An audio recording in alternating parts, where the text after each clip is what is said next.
Hello everyone, I hope आप सभी gate aspirants gate 23 के लिए अपना बेस्ट एफर्ट लगा रहे होंगे। आज के इस सेशन में हम लोग बात करने वाले हैं वेक्टर कैलकुलस के जो भी क्वेश्चंस हमारे पास में पूछे गए थे गेट 2022 के पेपर में। आज हम लोग उनको डिस्कस करेंगे वन बाय वन। सो ये जो हमारा पहला क्वेश्चन है, ये क्वेश्चन हमारे पास से पूछा गया था एग्रीकल्चरल इंजीनियरिंग के पेपर में 2 मार्क के लिए। देखते हैं इस क्वेश्चन को। सो क्वेश्चन हमारे पास में पूछा सा है, work done by a moving particle in the force field। हमारे पास में एक force field given है, moving along the straight line from this point to this point। ठीक है, हमारे पास में 2 पॉइंट्स दिए गए हैं 000 एंड 1 2 3। ठीक है, हमें एक force field given है वेक्टर। हमें बोला गया कि वर्क डन क्या होगा जब उस force field को अगर हम एक स्ट्रेट लाइन के अलॉन्ग मूव कराएंगे तो। ठीक है, तो अगर हम बात करो हमारे पास में वर्क डन की, तो वर्क डन हमारे पास में क्या होता है, एफ डॉट डी आर अगर आप इंटीग्रल कर देंगे तो उसका हमारे पास में क्या मिल जाएगा, हमें वर्क डन मिलता है। ठीक है, तो उसका यूज करके हम क्या कर सकते हैं, वर्क डन निकाल सकते हैं। तो यहां पर भी हम वही करेंगे, एफ डॉट डी आर निकालेंगे, जहां पर कि डी आर हमारे पास में क्या होता है, पोजीशन वेक्टर होता है। तो अगर मैं बात करूं फोर्स फील्ड की, तो क्या गिवन है हमारे पास में, F vector equal to 6x² I cap plus 3xz plus y j cap plus 4z k cap, ये हमारे पास में गिवन है। और हमें क्या निकालना है, हमें निकालना है वर्क डन। तो वर्क डन को हम क्या लिख सकते हैं, integral f dot D R.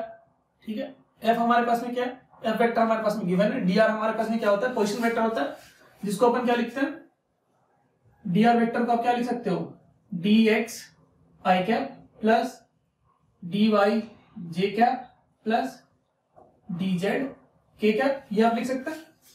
तो अब अगर मैं बात करूं f डॉट dr निकालूंगा, इन दोनों वेक्टर से अगर मैं डॉट लूं तो हमारे पास में क्या आ जाएगा बताइए। तो हमारे पास में जब 2 वेक्टर का डॉट लेंगे तो हमारे पास में i डॉट i क्या हो जाएगा, 1 हो जाएगा। ठीक है, j डॉट j हमारे पास में 1 हो जाएगा, तो 6x² होगा हमारे पास में, i डॉट i हमारे पास में 1 आ गया, dx वाला पार्ट हमारे पास में यहां पर अटैच हो जाएगा, प्लस j डॉट j 1 हो जाएगा। तो हमारे पास में क्या आएगा, 3xz प्लस y, यहां पर आएगा हमारे पास में dy plus 4z k dot के हमारे पास में 1 हो जाएगा और आएगा हमारे पास में dz। ठीक है, तो ये हमारे पास में आ गया इंटीग्रल। अब अगर मैं बात करूं इसकी लिमिट्स की, अगर मैं बात करता हूं तो लिमिट को फाइंड आउट करने के लिए हमें क्या करना पड़ेगा, जो 2 पॉइंट्स गिवन है दैट इज 000 एंड 1 2 3 जो हमारे पास में पॉइंट गिवन है, उसके अलावा हमें क्या करना पड़ेगा, हम एक स्ट्रेट लाइन हमें ड्रॉ करनी पड़ेगी, जैसे कि मैं यहां पर एक्सप्लेन कर रहा हूं। ये हमारे पास में एक पॉइंट गिवन है, दूसरा पॉइंट हमारे पास में क्या है, 1 2 3। ठीक है, तो अगर मैं बात करूं एक स्ट्रेट लाइन की जो कि हमारे पास में इन दोनों पॉइंट्स को कनेक्ट करती हो, उसकी इक्वेशन में कैसे लिख सकता हूं, मैं मान लेता हूं ये पॉइंट हमारे पास में P है, ये Q है। ठीक है, P पॉइंट की कोऑर्डिनेट हमारे पास में x1 y1 z1 that means 0 0 0, और Q पॉइंट की कोऑर्डिनेट है x2 y2 z2 that is 1 2 and 3। ठीक है, तो अगर बात करूं इस स्ट्रेट लाइन की इक्वेशन लिखने की, तो हमारे पास इक्वेशन क्या होगा, x minus x1 upon x2 minus x1। ठीक है, y minus y1 upon y2 minus y1 equal to z minus z1 upon z2 minus z1। ठीक है, तो ये हमारे पास में क्या दे देगा हमें, x upon 1 equal to y upon 2 equal to z upon 3 equal to हम क्या कर लेते हैं, सपोज कर लेते हैं हमारे पास में t। हमने ऐसा क्यों किया है, हमने t के साथ में उसको इसलिए चेंज किया है, दैट मींस जो हमारे पास x y z का जो कोऑर्डिनेट था उसको हम एक पैरामीट्रिक फॉर्म में t में चेंज कर रहे हैं, so that the integration will become easier for us. ठीक है, तो अगर मैं बात करूं हमारे पास में यहां से क्या आ जाएगा, x equal to t, y equal to क्या आएगा 2t, और z इक्वल टू क्या आ जाएगा हमारे पास में 3t। ठीक है, तो अगर मैं यहां से लिखना चाहूं dx तो वो क्या हो जाएगा dt, dy लिखना चाहूं तो क्या हो जाएगा 2dt, और अगर मैं dz लिखना चाहूं तो 3 dt, ठीक है। अब अगर मैं बात करूं यहां पर वर्क डन की, तो इंटीग्रल इसकी लिमिट्स हमारे पास में क्या होगी, हमने ये जो फंक्शन था dx dy और dz की जगह तो अपन ये पुट कर देंगे, बट लिमिट हम क्या करेंगे, तो लिमिट की अगर मैं बात करूं तो हमारे पास में t का जो लोअर बाउंड होगा, अब हमारे पास में जो लिमिट होगी वो t के टर्म्स में होगी, तो t का जो हमारे पास में लोअर लिमिट होगा वो क्या होगा, x की हमारे पास में लिमिट क्या है 0 और 1 है, तो x की वैल्यू अगर मैं 0 रख रहा हूं तो हमारे पास में क्या आ रहा है, एट x इक्वल टू 0, अगर मैं यहां पर x इक्वल टू 0 रखता हूं, ठीक है, तो हमारे पास में क्या आ जाएगा, t इक्वल टू 0 आ जाएगा, y इक्वल टू अगर मैं 0 यहां पुट करता हूं तो t इक्वल टू क्या आ जाएगा 0, ठीक है, और अगर मैं z इक्वल टू 0 यहां पुट करता हूं तो हमारे पास में क्या आएगा, t इक्वल टू 0, ठीक है। सिमिलरली जो हमारे पास में x2 y2 z2 है, दैट इज x2 की वैल्यू क्या है 1, y2 की वैल्यू 2, z2 की वैल्यू 3, तो अगर मैं यहां पर 1 पुट करूंगा तो हमारे पास में t की वैल्यू क्या आ जाएगी, एट x इक्वल टू 1, हमारे पास में क्या आएगा, t की वैल्यू 1 आ गई, y की वैल्यू जैसे अपन 2 रखेंगे, y की वैल्यू अगर मैं यहां पर 2 रखता हूं, y इक्वल टू 2t में अगर मैं y की जगह पर 2 रखता हूं तो हमारे पास में t की वैल्यू क्या आ जाएगी 1, तुम्हारा सेटिस्फाई हो रहा है, दैट मीन्स हम t की वैल्यू कुछ ऐसी रखेंगे जो कि हमारे पास ये जो इक्वेशन है वो क्या हो जाए, सेटिस्फाई हो जाए, ठीक है। तुम्हारे पास में जो लिमिट आएगी t की वैल्यू वो होगी 0 से लेकर 1, ठीक है। z की वैल्यू अगर अपन 3 रख रहे हैं इस इक्वेशन में, तुम्हारे पास में क्या आएगा, z equal to 3t, z की वैल्यू को क्या रख सकते हैं अपन, 3 रख सकते हैं z की वैल्यू को, तो z की वैल्यू को जैसे अपन 3 रखेंगे तो t की वैल्यू क्या आ जाएगी 1, दैट मीन्स जो हमारे पास में t की जो लिमिट्स होंगी वो क्या होंगी, t की लिमिट जो होंगी वो होंगी 0 से लेकर 1, ठीक है। तो t की लिमिट हमने लिख दी 0 से 1, ठीक है। अब अपन क्या करेंगे, x की जगह पर t पुट करेंगे और dx की जगह dt और dy की जगह 2dt, dz की जगह 3dt पुट करेंगे, ठीक है। ये वाला पार्ट हम लोग यूज करेंगे, ठीक। तो अपन क्या लिखेंगे यहां पर 6, x की जगह पर t पुट कर देंगे, dx की जगह पर dt प्लस 3 इंटू एक्स की जगह पर t, z की जगह पर 3t प्लस y की जगह पर 2t, y की जगह पर dy की जगह पर क्या लिखना पड़ेगा हमें 2dt, dy की जगह पर क्या लिखेंगे 2dt प्लस 4 z की जगह पर 3dt, ठीक है। z की जगह पर 3 हमने t लिखा और dz की जगह पर क्या लिखेंगे 3dt, ठीक है। आई होप ये वाला पार्ट क्लियर होगा। अब क्या करेंगे अपन, टी स्क्वायर वाला पार्ट को एक साथ रखेंगे और टी वाले पार्ट को एक साथ रखेंगे और हम क्या कर देंगे यहाँ पर इंटीग्रेट कर देंगे, तो हमारे पास में w इक्वल टू क्या हो जाएगा, integral 0 to 1 6 T square plus यहां से कितना आ जाएगा 9 टी स्क्वायर और यहाँ पर 9 इंटू 2 9 दूनी 18 टी स्क्वायर प्लस 2 दूनी 4 टी, ठीक है। dt को अपन कॉमन ले लेते हैं, यहां पर क्या आएगा 3 3 9 9 चौके 36 और इसको अपन यहां पर क्या आएगा t आएगा ना, यहां पर आएगा dt, ठीक है। अब ये प्रीटी सिंपल एकदम, आप इसको कह सकते हैं इंटीग्रेट करके t की लिमिट आप डाल दीजिए 0 to 1, आपको आंसर मिल जाएगा। तो अब अपन क्या करते हैं 18 और 6 24 t इंटीग्रेट कर रहे हैं तो क्या हो जाएगा ये आएगा, और 36 और 4 40 टी स्क्वायर अपॉन 2 हमने इंटीग्रेट कर दिया, 0 to 1 लिमिट लगा देंगे तो हमारे पास में क्या आ जाएगा, यहां से आएगा 8, यहां से आएगा 20, तो 20 8 और 20 हमें क्या दे देगा 28, that is work done would be equal to 28। तो इस पर्टिकुलर क्वेश्चन में हमने क्या किया, हमने सबसे पहले एफ डॉट डी आर निकाला, डी आर वेक्टर हमारे पास में क्या था dx i cap plus dy j cap plus dz k cap. उसके बाद हमने क्या किया, जस्ट जो हमारे पास में लाइन गिवन था दैट इज 0 0 0 से लेकर 1 2 3 जो पॉइंट गिवन था उसके बीच में हमने एक लाइन बनाया, क्योंकि स्ट्रेट लाइन हमारे पास में गिवन है। उस स्ट्रेट लाइन की इक्वेशन हमने लिखी, ठीक है। उस इक्वेशन को हमने पैरामीट्रिक फॉर्म में कन्वर्ट किया टी के फॉर्म में, और यहां से हमने फिर फर्दर कैरी आउट किया और हमने जस्ट इंटीग्रल को सॉल्व किया है। तुम्हारे पास में आंसर क्या है इस पर्टिकुलर क्वेश्चन का 28, ठीक है। तो आई होप ये जो क्वेश्चन था वो आपको क्लियर हुआ होगा। ये क्वेश्चन एग्रीकल्चरल इंजीनियरिंग के पेपर में 2 मार्क के लिए पूछा गया था। ठीक है, आई होप ये क्वेश्चन आपको क्लियर हुआ होगा। सो जो हमारा नेक्स्ट क्वेश्चन है, ये क्वेश्चन हमारे पास में एरोस्पेस इंजीनियरिंग के पेपर में पूछा गया था 2 मार्क के लिए। देखते इस क्वेश्चन को।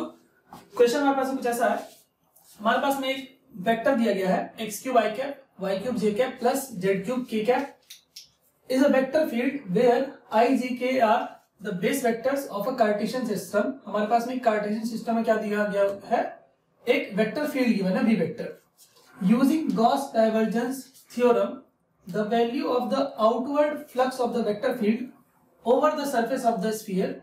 एक स्फीयर गिवन है हमारे पास में जिसकी यूनिट रेडियस है, सेंटर क्या है उसका, ओरिजिन है। ठीक है, तो जैसा कि आपको पता होगा कि हमारे पास में गॉस डाइवर्जेंस थ्योरम का हम लोग यूज क्यों करते हैं, क्योंकि हमारे पास जब हमें सरफेस इंटीग्रल को वॉल्यूम इंटीग्रेशन में चेंज करने के लिए हम क्या करते हैं, गॉस डाइवर्जेंस थ्योरम का यूज करते हैं। तो हमें यहाँ पर गॉस डाइवर्जेंस थ्योरम का यूज करके क्या करना है, इस पर्टिकुलर क्वेश्चन के लिए हमें फ्लक्स निकालना। तो हम क्या करेंगे,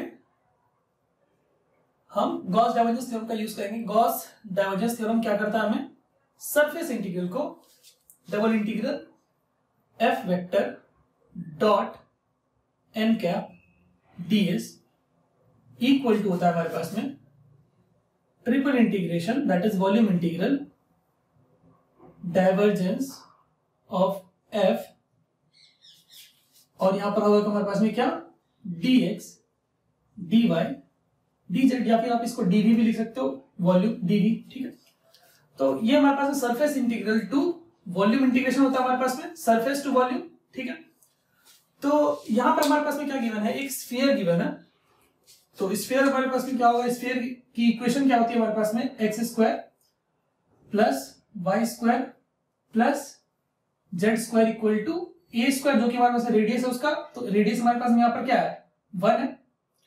ठीक है, तो हमारे पास में सेंटर ओरिजिन है और रेडियस हमारे पास में क्या है, यूनिट है, दैट मींस 1 है। तो X square plus Y square plus Z square will be equal to 1, that will be the equation of sphere.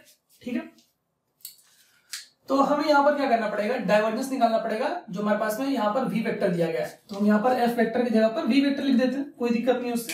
ठीक है, ये हमने लिख दिया वी वेक्टर। ठीक है, यहाँ पर भी मैं वी वेक्टर लिख देता हूँ क्योंकि हमारे पास में क्वेश्चन में वी वेक्टर गिवन है। ठीक है, तो डाइवर्जेंस ऑफ वी निकालेंगे तो हमारे पास में क्या आएगा, डाइवर्जेंस ऑफ वी वेक्टर। तो डाइवर्जेंस हमारे पास में क्या होता है, del dot product with we.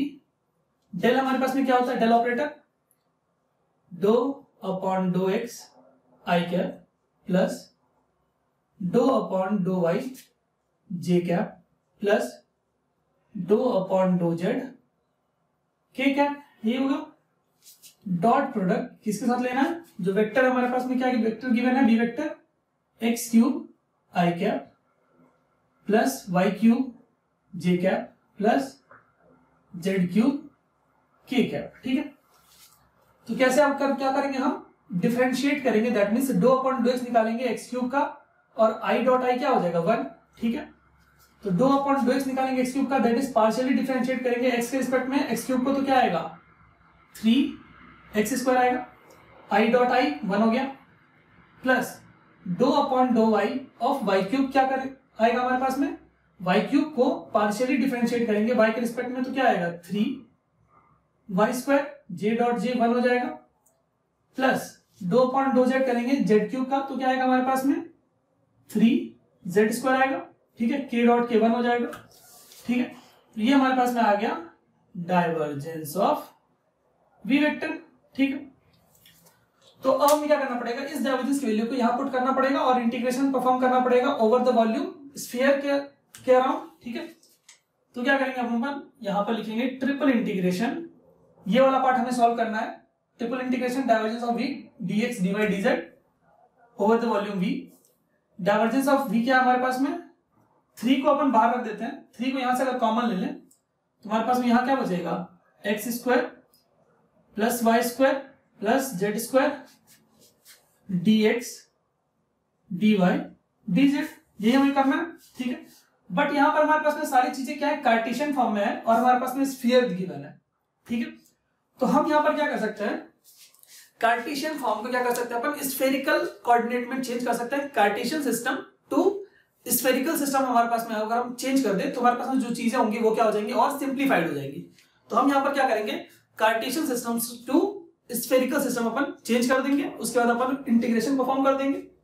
ठीक है, क्योंकि हमारे पास में एक स्फीयर गिवन है, इसलिए हम क्या कर रहे हैं, स्फेरिकल कोऑर्डिनेट में इसको चेंज करेंगे। ठीक है, तो अगर आपको पता होगा ये हमारे पास में स्फीयर है जिसका रेडियस हमारे पास में 1 है, ओरिजिन हमारे पास में 0 0 0 है। ठीक है, सेंटर उसका ओरिजिन पे है। तो अब अगर मैं बात करूं इसके लिमिट की, तो r की लिमिट क्या हो जाएगी हमारे पास में, ट्रिपल इंटीग्रेशन की लिमिट क्या होगी, 0 to 1, यहां पर होगा dr, और हमारे पास में क्या आ जाएगा 0 to पाई थीटा की लिमिट होगी, और हमारे पास में 0 to 2 पाई होगी dr d theta d phi. ठीक है, यहां पर जो हमारे पास फंक्शन होगा वो तो एज इट इज रहेगा। ठीक है, तो जैसे कि अगर आपको पता हो, जैसा कि अगर हम पोलर कोऑर्डिनेट में हमें चेंज करना होता है तो हम क्या करते हैं, x equal to r cos theta, y equal to r sine theta put करते हैं पोलर कोऑर्डिनेट के लिए। बट अगर हमें स्फेरिकल कोऑर्डिनेट में चेंज करना है तो हम क्या करेंगे, हम क्या पुट करते हैं, x equal to r sine theta cos phi, y equal to क्या रखते हैं, r sine theta sine phi, और z इक्वल टू क्या रखेंगे, आर कॉस थीटा।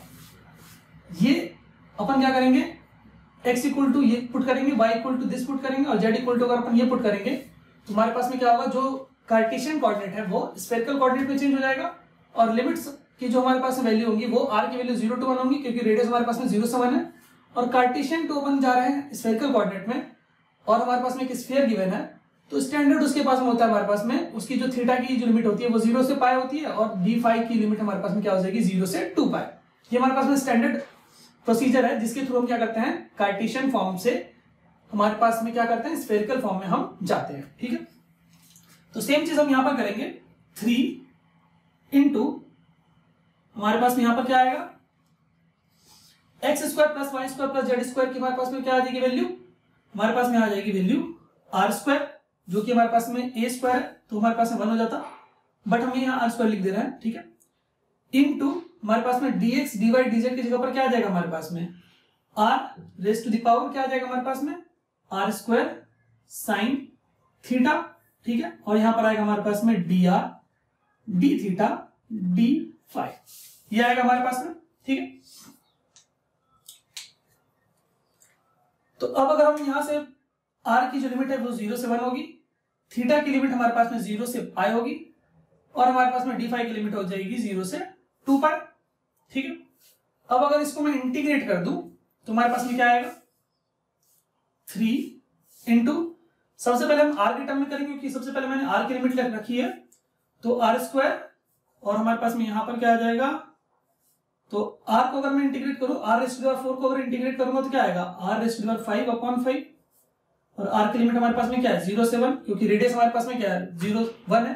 ठीक है, और हमारे पास में क्या आ जाएगा, बाकी यहां पर आएगा हमारे पास में साइन थीटा डी थीटा, ये वाला पार्ट तो हमारे पास में अलग होगा, और यहां पर हमारे पास में आ जाएगा डी फाई, 0 से पाई 0 से 2 पाई, कुछ ऐसा होगा। तो जैसे अपन वैल्यू रखेंगे r में, r इक्वल टू 1 पुट करेंगे, ठीक है, तो 1/5 बाहर आ जाएगा, दैट मीन्स 3/5 हो जाएगा, ये वाला पार्ट हमारे पास में रिमूव हो जाएगा।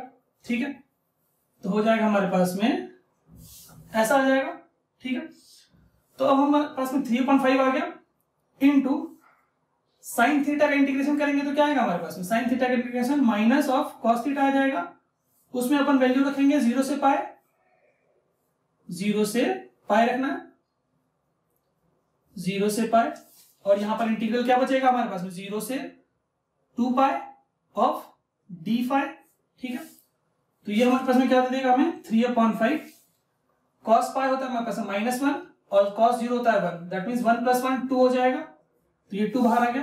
ठीक है, इंटीग्रल 0 से 2 पाई, यहां पर हमारे पास में क्या है, डी फाई, तो अपन इंटीग्रेट करेंगे तो 1 आएगा, और जब वैल्यू रखेंगे तो हमारे पास में क्या आ जाएगा, 2 pi - 0 which will be equal to 2 पाई।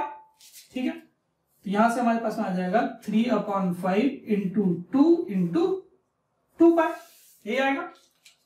इसकी वैल्यू को जब हम कैलकुलेट करेंगे हमारे पास में तो क्या आ जाएगा, 3 दूनी 6, 6 दूनी 12, दैट इज 12 पाई/5। जब इसकी वैल्यू को हम कैलकुलेट करेंगे तो हमारे पास में क्या आएगा, इसकी वैल्यू को कैलकुलेट करने पे हमारे पास में क्या आ रहा है 7.54 आएगा, ठीक है, जो कि हमारे पास में क्या होगा करेक्ट आंसर होगा। 7.54 will be the correct answer, ठीक है। तो हमने क्या किया है इस क्वेश्चन में, इस क्वेश्चन में हमारे पास में हमें गॉस डाइवर्जेंस थ्योरम यूज करना था, ठीक है। और हमारे पास में क्या गिवन था, हमारे पास में एक स्फीयर गिवन था जिसकी हमारे पास में ओरिजिन, हमारे पास में सेंटर दिया गया था ओरिजिन, और हमारे पास रेडियस दिया गया था 1, ठीक है। और हमारे पास में कार्टेशियन 2 अगर हम स्फेरिकल कोऑर्डिनेट चेंज करते हैं तो हमारे पास में जो लिमिट होती है वो हमारे पास में रेडियस r 0 to r होती है रेडियस की, और हमारे पास में थीटा की लिमिट होती है 0 से पाई, और d फाई की लिमिट होती है हमारे पास 0 से 2 पाई, ठीक है। तो हमने क्या किया, कार्टेशियन 2 स्फेरिकल कोऑर्डिनेट में चेंज किया चीजों को, और हमने फर्दर क्या किया यहाँ पर इंटीग्रेट किया बस, ठीक है। तो हमारे पास जो आंसर रिजल्ट निकल करके आया वो क्या है 7.54, ठीक है। आई होप ये जो क्वेश्चन था वो आपको क्लियर हुआ होगा। सो जो हमारा नेक्स्ट क्वेश्चन है, ये क्वेश्चन हमारे पास में बायोमेडिकल इंजीनियरिंग के पेपर में 2 मार्क के लिए पूछा गया था, जो कि हमारे पास में गॉस डाइवर्जेंस थ्योरम के ऊपर बेस्ड है। बेसिकली जब भी आपके पास में गेट में क्वेश्चन पूछे जाते हैं तो वो क्वेश्चन हमारे पास में या तो वो क्वेश्चन गॉस डाइवर्जेंस थ्योरम से होंगे, या फिर वो स्टोक्स से होंगे, या फिर वो ग्रीन्स थ्योरम से होंगे, ठीक है। ये 3 थ्योरम ही हमारे पास में मोस्ट इंपॉर्टेंट है, ठीक है, जिसका कि आई थिंक मैंने प्लेलिस्ट में तीनों के बारे में बहुत सारे क्वेश्चन और हमारे पास में कंसेप्ट भी मैंने डील किया हुआ है। तो अगर आपको कोई भी कंफ्यूजन है तो आप क्या कर सकते हैं, प्लेलिस्ट में जाकर वहां पर आप चेकआउट कर सकते हैं, ठीक है। और अगर आपको बेसिक चीजें जाननी है जैसे कर्ल, डाइवर्जेंस, ग्रेडियंट, तो भी आप हमारे पास प्लेलिस्ट में बहुत सारे लेक्चर्स आपके पास में वहां पर प्रोवाइडेड है, जिसको आप क्या कर सकते हो, देख सकते हो, ठीक है। तो आइए बात करते हैं इस क्वेश्चन के ऊपर। ये क्वेश्चन हमारे पास में क्या है, using divergence theorem evaluate the integral. Integral हमारे पास में गिवन है double integral over the surface S f vector dot n cap dA where s is the surface of the cone। हमारे पास में क्या गिवन है, एक कोन गिवन है, ठीक है, जो कि हमारे पास में गिवन है x square plus Y square which is less than equal to z square, और हमारे पास में z की लिमिट दी गई है 0 से 3, ठीक है। और हमारे पास में इफ f वेक्टर जो हमारे पास में गिवन है वो है 4x i cap plus 3z j cap plus 5y k cap is a vector function with outer unit normal vector n vector, the value of the integral is, ठीक है। तो हमें यहां पर क्या करना है, हमें गॉस डाइवर्जेंस थ्योरम यूज करना है। तो गॉस डाइवर्जेंस थ्योरम क्या करता है, जैसा कि अभी हमने जस्ट लास्ट क्वेश्चन में देखा था, तो कि हमारे पास में क्या था, गॉस डाइवर्जेंस थ्योरम का यूज करते हैं हम लोग सरफेस इंटीग्रल को वॉल्यूम इंटीग्रल में कन्वर्ट करने के लिए, ठीक है। तो सरफेस इंटीग्रल को क्या करेंगे अपन, वॉल्यूम इंटीग्रल में कन्वर्ट करेंगे, तो वॉल्यूम इंटीग्रेशन में ट्रिपल इंटीग्रल हो जाएगा, और हमारे पास में अब क्या आएगा, डाइवर्जेंस ऑफ एफ वेक्टर, ठीक है। और हमारे पास यहां पर आएगा dx dy dz, या फिर यहां पर dx dy dz की जगह पर dv भी लिख सकते हो, कोई दिक्कत नहीं, ठीक है। तो अब हम क्या करेंगे, सबसे पहले जो एफ वेक्टर हमारे पास में गिवन है, तो एफ वेक्टर का हम सबसे पहले क्या करेंगे, डाइवर्जेंस निकालेंगे। डाइवर्जेंस आखिर होता क्या है, डाइवर्जेंस निकालने के लिए क्या करते हैं हम, डेल डॉट एफ वेक्टर करेंगे, ठीक है। डेल हमारे पास में क्या होगा, डो upon dough X I cap plus dough upon dough Z, sorry डो upon dough Y J cap plus dough upon dough Z K cap, ठीक है। तो सिंपली हम यहां पर यूज करेंगे divergence of F which will be equal to del dot F vector, ठीक है, डॉट प्रोडक्ट डेल का और एफ का, तो डो upon dough X I cap plus dough upon dough Y J cap plus dough upon dough Z K cap, ठीक है।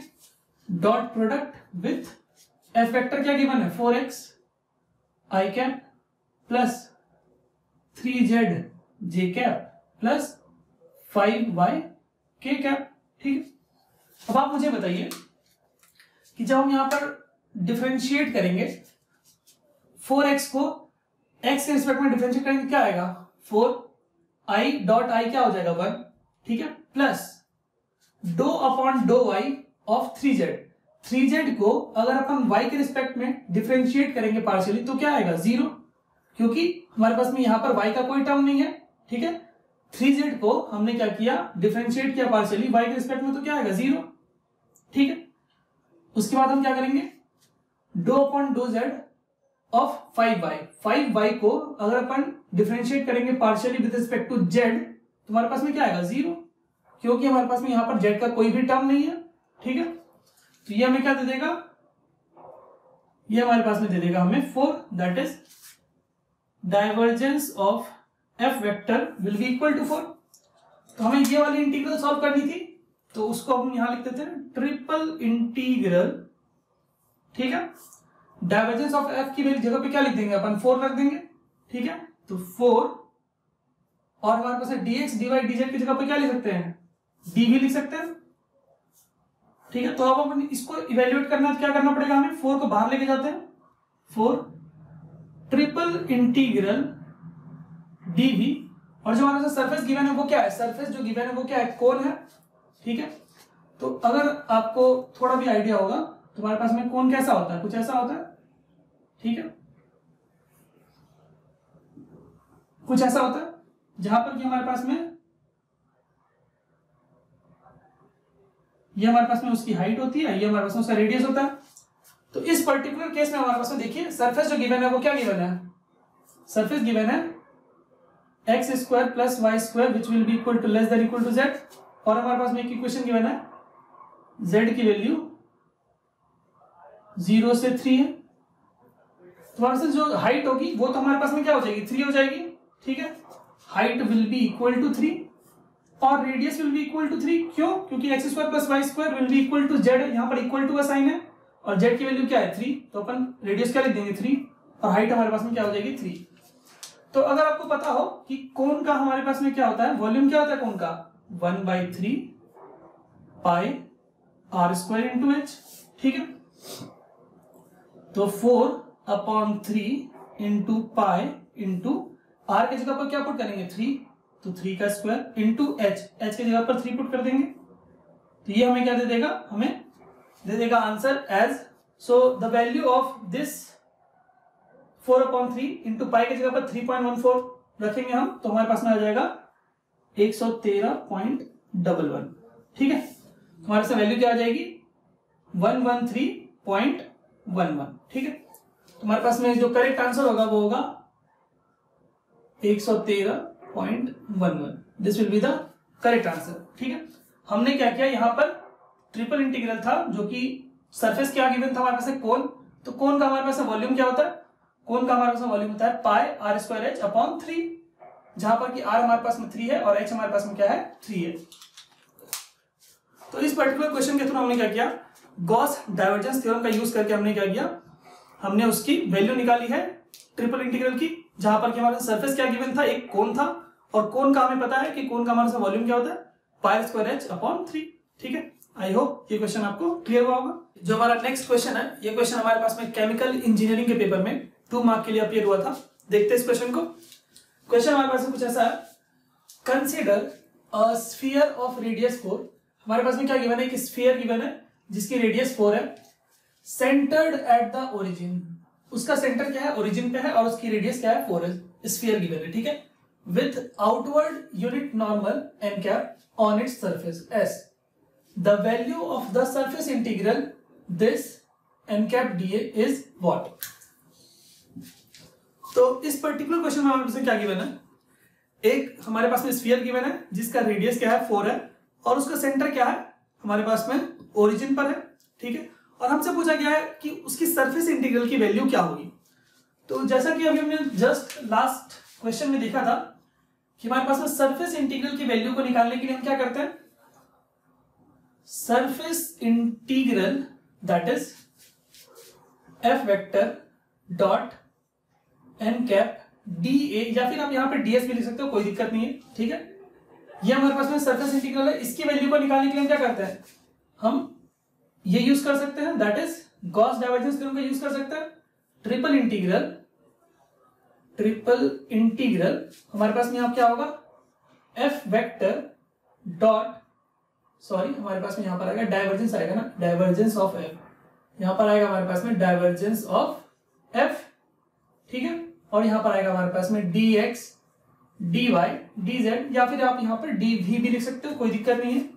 ठीक है, तो अगर मैं बात करूं डाइवर्जेंस ऑफ एफ की, तो हमारे पास यहां पर क्या गिवन है, जो एफ हमारे पास में है वो कुछ ये वाला पार्ट रोल प्ले कर रहा है, दैट इज हमारे पास में क्या आ जाएगा, डेल डॉट एफ। डेल हमारे पास में क्या होता है, डो upon dough X I cap plus dough upon dough Y J cap plus dough upon dough Z K cap. और हमारे पास में जो एफ रोल प्ले कर रहा है वेक्टर का, वो क्या प्ले कर रहा है, ये हमारे पास में है 2x आई कैप, ये वाला पार्ट, ठीक है, प्लस 3y जे कैप प्लस 4z के कैप, ये हमारे पास में रोल प्ले कर रहा है एफ वेक्टर का, ठीक है। और 1/4 तो कांस्टेंट है, वो बाहर आ जाएगा, ठीक है।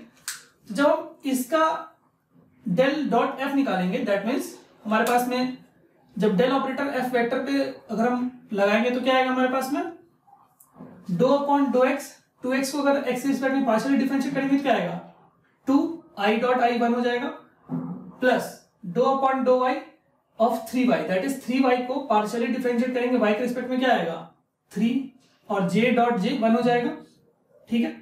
और यहां पर आएगा हमारे पास डो अपॉन डो z ऑफ 4z करेंगे तो क्या आएगा 4, और k डॉट k क्या आ जाएगा 1।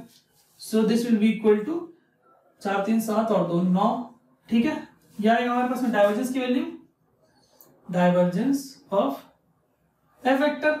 एफ वेक्टर हमारे पास में क्या था, 2x I cap plus 3y j cap plus 4z k cap. अब इस ट्रिपल इंटीग्रल की वैल्यू को अगर हम कैलकुलेट करना चाहें तो हमारे पास में क्या है, 9, डाइवर्जेंस ऑफ एफ की जगह पर 9 पुट कर देंगे, 9 इंटू dv, दैट सो जो हमें डाइवर्जेंस की वैल्यू मिली है वो हमारे पास मिली है 9। तो हम क्या करेंगे, इस डाइवर्जेंस की वैल्यू को यहाँ पुट करेंगे, तो डाइवर्जेंस की वैल्यू को हम यहाँ पुट करेंगे तो कांस्टेंट है तो हम इसको बाहर रख देते हैं, और ट्रिपल इंटीग्रेशन हमारे पास में क्या आ जाएगा, dx dy dz that will be equal to dv, ठीक है। और हमारे पास में हमें बोला गया था इस सरफेस इंटीग्रल की वैल्यू हमें फाइंड आउट करने के लिए, तो ये वाला जो हमारे पास में पार्ट है दैट इज 1/4 पाई, इसे हम क्या करेंगे यहां पर लिख देंगे, दैट इज 1/4 पाई, ठीक है। तो हमारे पास में क्या हो जाएगा 9/4 पाई, ठीक है। और ये जो हमारे पास में ट्रिपल इंटीग्रेशन हमें क्या देता है, ट्रिपल इंटीग्रेशन हमें देता है वॉल्यूम, ठीक है। अगर मैं बात करूं ट्रिपल इंटीग्रेशन हमें क्या प्रोवाइड करता है, triple integration will provide me the volume of the surface. Surface हमारे पास में यहाँ पर क्या है, स्फीयर है, जिसका हमारे पास में रेडियस दे रखा है 4, और हमारे पास में सेंटर क्या है 0,0। सो इस स्फीयर की अगर मैं बात करूं, इस स्फीयर की हमारे पास में वॉल्यूम क्या होगी, स्फीयर की वॉल्यूम हमारे पास में क्या होती है, यहां पर हमारे पास 9/4 पाई था, ये 4 पाई जो था वो मैंने यहां पर लिखा है 1/4 पाई, ठीक है। स्फीयर का वॉल्यूम हमारे पास में होता है 4/3 पाई आर क्यूब। रेडियस हमारे पास में क्या है 4, ठीक है, क्वेश्चन में गिवन है हमारे पास में। सो रेडियस की जगह पे हम 4 पुट करेंगे, दैट इज 4 का क्यूब, ठीक है। तो ये हमारे पास में 4 कैंसिल होगा, पाई कैंसिल हो जाएगा, 3 आ जाएगा, यहां पर हमारे पास आएगा 3 इंटू 64, ठीक है। तो ये हमारे पास मिल जाएगा हमें 192, जो कि हमारे पास में क्या होगा, करेक्ट आंसर होगा, ठीक है। सो 192 will be the correct answer. Question में हमारे पास में इस सरफेस इंटीग्रल की वैल्यू हमें फाइंड आउट करने के लिए बोली गई थी, ठीक है। ये 1/4 पाई जो है ये कांस्टेंट टर्म था, हमने यहाँ पर लिखा है इसको बाहर करके, और ये जो हमारे से वेक्टर गिवन था ये एफ वेक्टर है जो कि हमारे पास फोर्स फील्ड का काम कर रहा है, ठीक है। तो हमने क्या किया, हमने यहाँ पर इस सरफेस इंटीग्रल की वैल्यू हमने गॉस डाइवर्जेंस थ्योरम के मदद से इस पर्टिकुलर क्वेश्चन को हमने सॉल्व किया, ठीक है। आई होप ये क्वेश्चन आपको क्लियर हुआ होगा, ठीक है। अगर आपको हमारे चैनल का कंटेंट यूजफुल लगता है तो आप क्या कर सकते हो, आप सब्सक्राइब कर सकते हो, शेयर कर सकते हो, और चाहो तो लाइक भी कर सकते हो, ठीक है। So thank you so much, thank you.